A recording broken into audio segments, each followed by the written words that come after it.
6 a.m. on a Sunday morning doing an Instagram live in a very squeaky chair that rolls.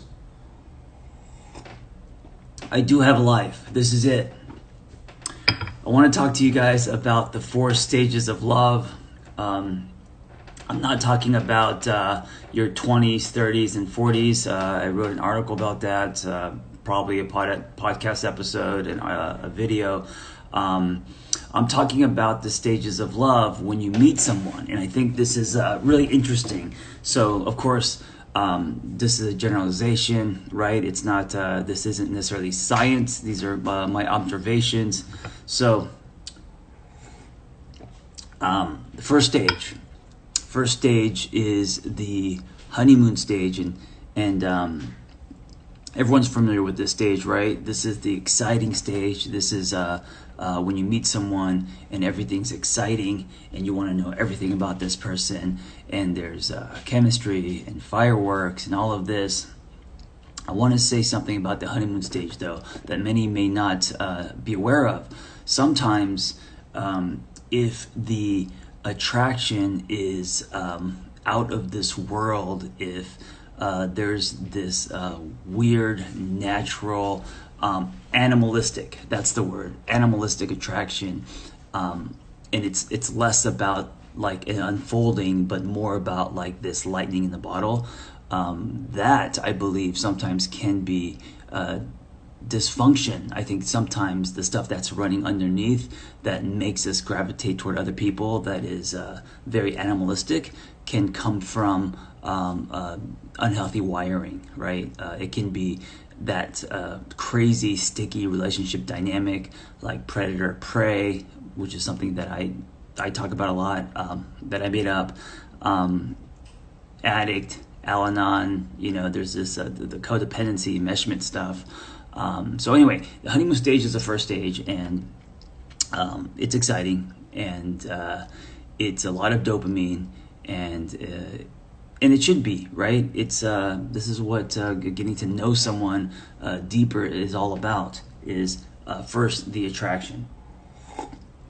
All right, after the honeymoon stage, there's a little stage called reality, and this is not the dirty socks on the floor. This is way before that. This is when you start to realize that this is a real person. This is when you realize that they're not perfect, and maybe some of the fantasy fades, and you start to see things a little bit of contrast, right? And after this, there is, and this is the second stage. I wouldn't even call the reality stage a real stage, because I think it's kind of brief. I think there's a hint that you are now hanging out with someone who's not a fantasy, right?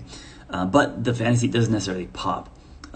So the second stage would be the decision stage, and this is where you now make a decision. Do I want to continue to invest in this person or not, right?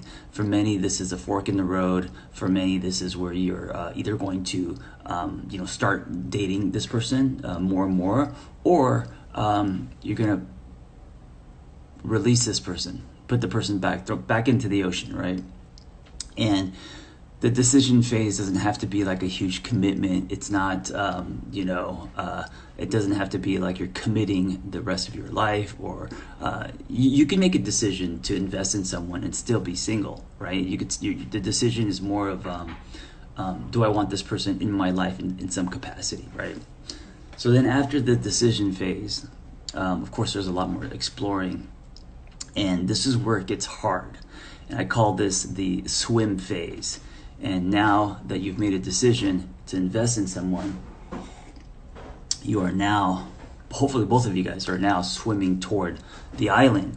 And the thing about the swimming phase is a lot's going to come up. And I think this is the hardest phase, but I think the most important, because many of us, we stay in the honeymoon phase, we make a decision to invest in someone, but we don't actually swim past what I call the breakers. And what I mean by the breakers is it's all the stuff that comes up, the things that trigger you, things about the relationship that may not be healthy, things that come up in you because this person maybe reminds you of someone, or just based on your own story, right? And then the other person too, if you have a fear of, say, intimacy, if you have a fear, or if you have insecurities, or if you're codependent, or, all the things that can make relationships unhealthy, that starts to come up as you swim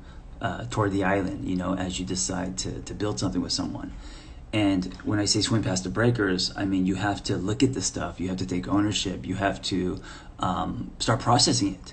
And most people don't. Most people, when it gets uncomfortable, they go find someone else because they want to feel that dopamine again, right? But if you swim past the breakers, and there's no like set amount of time. It's not like, oh, you do this for a certain amount of time and you're past that. It's less about a ticking a time thing, and more about how much work, right? How deep you go. And then after that, you get to the island. And the island phase, I think, is just the beginning of building something. So the island. Oh, by the way, when you're swimming, that's when you see the dirty socks. That's when you realize things start to annoy you and bother you, and what you do with it is what's important, right? Look at your own shit, right? That's that phase. That's why it's so hard. And then the island phase, when you get to the island phase, this is stage 4, it doesn't mean that everything's happily ever after. The island phase means now you're building something, right? Now you're on land. And yes, islands have sand, but you don't want to build on sand.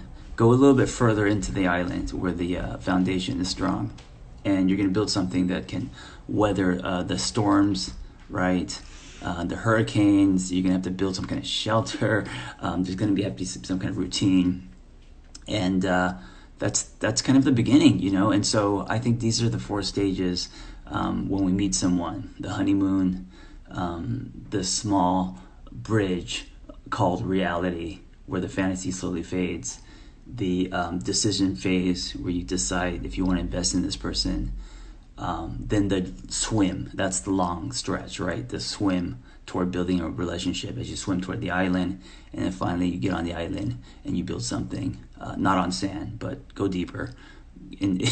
Not in the jungle, but just go somewhere in the island where there's a great view and solid ground.